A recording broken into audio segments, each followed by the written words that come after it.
I'd open up here today. I'm thrilled to be here. The SEC spring meetings from afar, I think, captivates college sports. All eyes seem to be pointed here in Destin, Florida, and to be a part of it, especially at a great place like the University of Texas. I'm both honored and thrilled to be here and excited to talk about Texas basketball.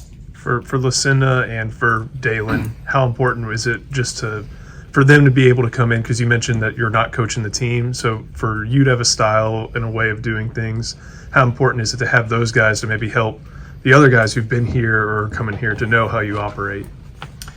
Well, it goes to the word that everybody talks about in today's college sports model, and that's retention. We're all looking for ways to keep our best players, to have key contributors and winning players go from one season to the next. It's how things always have been. If you look at pro sports, the value of keeping your best players with you for long periods of time, because it's not only their consistency in their own performance, but it's their ability to impact others, to teach them, to coach them, to kind of show the way to those that are new. And Lucina and Dalen have a unique opportunity because they've been with us in Dalen's case for multiple years, in Lucina's case this past year, but they know how we travel, how we practice, they know terminology, they know people, they know our strength coach, they know who I am. And I do think that they'll be very helpful in bridging that gap that just is there when you're a new coach at a new place with the other players.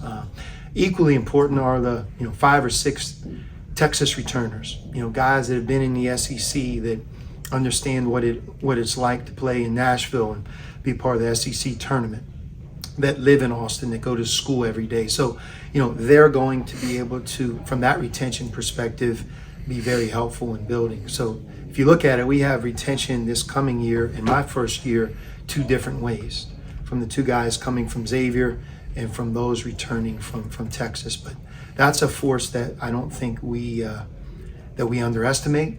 You obviously collect talent. You have to have a talented roster, especially in this league. But the familiarity and the retention part of it is something we hope to build as well. Coach, what are the hot button issues in college basketball right now? I mean, college football, we're talking about college football playoff and 9-game versus 8-game schedule. What are the hot button issues for college basketball coaches? I think the hot button model is just singular. It's the name, image, and likeness, and how that's going to work moving forward. And look, as a coach, I don't think any of us can be presumptuous or act as if we know the answer. A part of it is just we're in this period of time of the unknown. And I think the analogy that I've heard is you're flying the plane and building it at the same time. And to some degree in terms of sports, that's true, right? Where you're trying to make the best decisions for your program, most importantly for the players that you're coaching in real time, knowing certain things may not be the same in the future. And by the way, certain things aren't the same today as they were even a year ago. So I think it's that unknown. There's never been more of it when it comes to that which affects recruiting and the lifeblood of what we all do.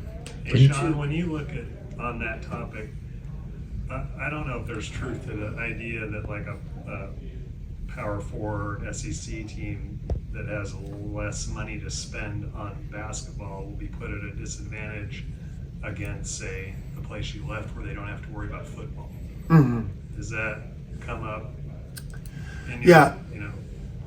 You're talking about the revenue share part. Yeah, the Mm-hmm. 20.5 where if you're at Villanova, you don't have to worry about a football team. Is that an issue for you? You hear that, but I think that me coming from there, I think that if we're here speculating on that towards them, they would equally be speculating on what we're doing down here. And that comes back to this awkward unknown part. You just truly don't know. It is truly speculation. And I know what you're talking about, but one of the other things that I feel as part of the SEC and certainly at the University of Texas is, that you're moving towards the future.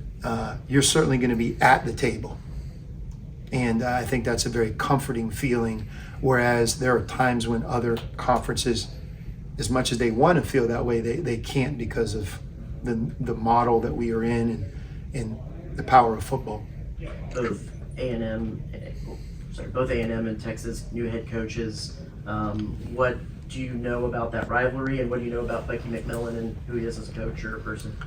So an amazing fact, Bucky was Colby Jones's high school coach in Birmingham, Alabama. I was Colby Jones's college coach at Xavier.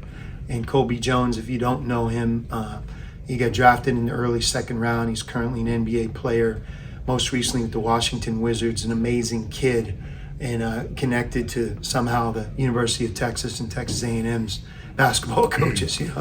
I think if you bet on that about 4 years ago, there would be a lot of people that would take the bet that that wouldn't be the case. So that's really my familiarity, and also I know he had great success at Samford.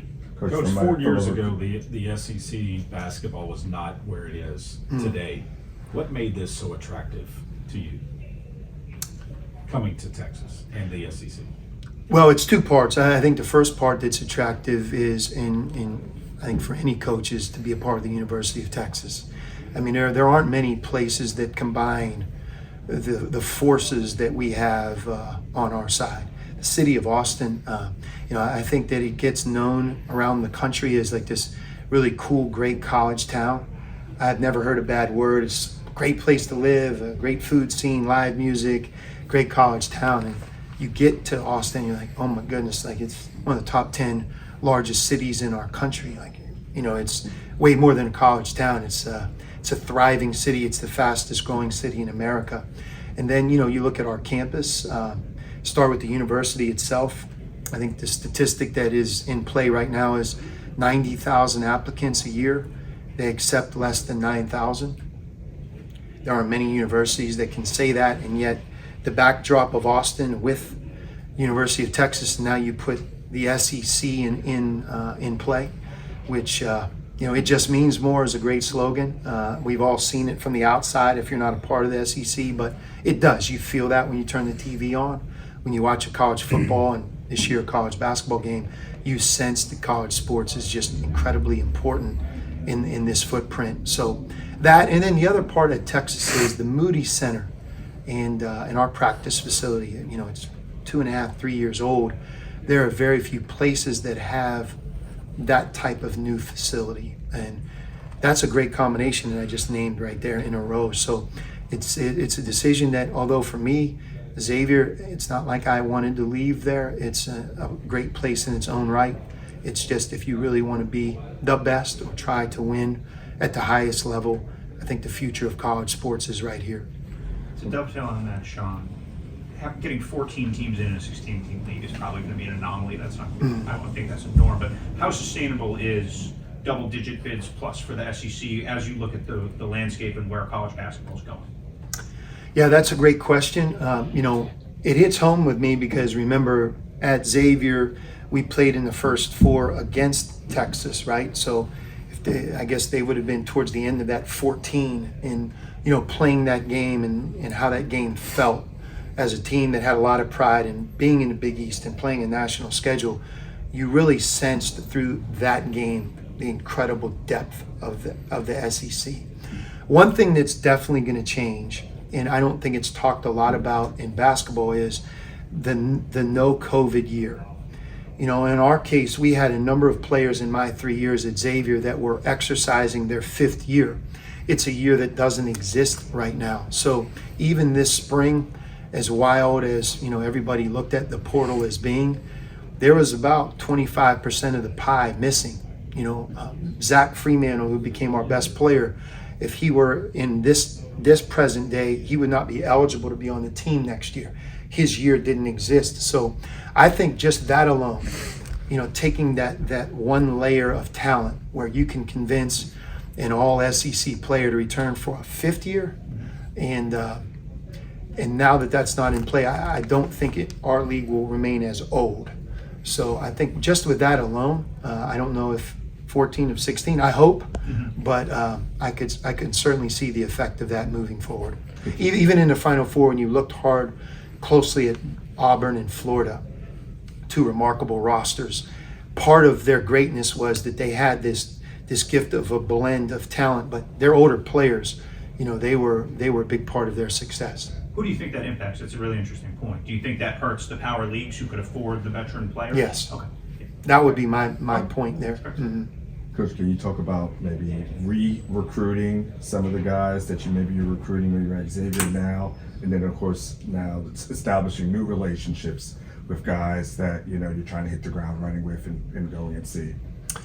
Yeah, the re-recruiting for me, or just the recruiting, is how I would put it, is just you show up and this is your first team meeting and you're looking at, the players that can come back and be a part of our Texas roster, this coming year. You really don't know them, they know you. I do think one thing that was very helpful for me is they just finished competing against the team that I coached, our team. So, part of a young person's questioning at the beginning is like style of play. They had a good sense. Whether they liked it or not, they had a feel through scouting and through playing that game of how we play, the pace we play at, how it felt.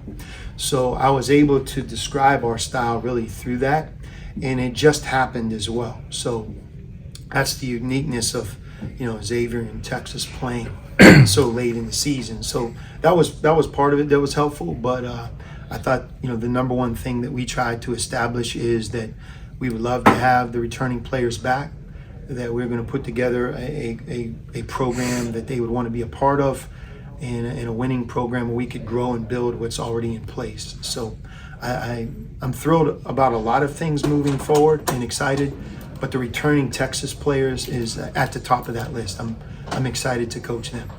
Got time for one last one? That guy. Can you talk about your decision to retain Chris Ogden? Yeah, Augie, it was an easy decision for me because, he's so well-rounded with his background, former Mr. Basketball as a player who had choices and chose the University of Texas, a winning player, very popular with his teammates during his time. And then he became a coach for Coach Barnes and had a long period of time both in Texas, Tennessee, went with Chris Beard, who I respect a great deal as a coach. So he knows the game, became a head coach. Think about that power right there. Just ran his own program for a period of time, and he did it in the state of Texas. So to have him in today's world as a general manager, talking to the people, knowing the community in Austin, it became an easy decision. And he's been so instrumental and also very helpful to our entire staff and program moving forward here of these, I guess, first 2 months plus. Is he a good recruiter these days, Chris? Yeah, he's limited because of his role as a Yeah, that kind of made his coach or whatever. ties. Yeah, but he knows what to do and how to do it. He's very experienced and seasoned. Yeah, for sure. His son's pretty good too, huh? I don't think I can even yeah. comment. Yeah. Good setup, but I'm Just real quick, from a high school recruiting perspective as well, how has that been for you guys as far as just even re-recruiting some of the kids that you before, and then even some of the top kids in Texas that you're trying to get? We want to recruit the high school players moving forward. To the earlier question, I think that it's a blend of transfers, retention, and incoming high school players. You can develop them, you can retain them, and we have such an amazing state that I don't think it would be in our best interest to not make the state of Texas and the best high school players in the state a huge priority. To not do that, I don't know if you can maximize who we are as a basketball program and university. So recruiting high school players, you're going to see us active. I also don't think our entire team or classes of 5 or 6 are going to be a part of our future, but getting the right 2 or 3, sometimes maybe even 4 in a class, and then and trying to then add players to the spring, that's our philosophy.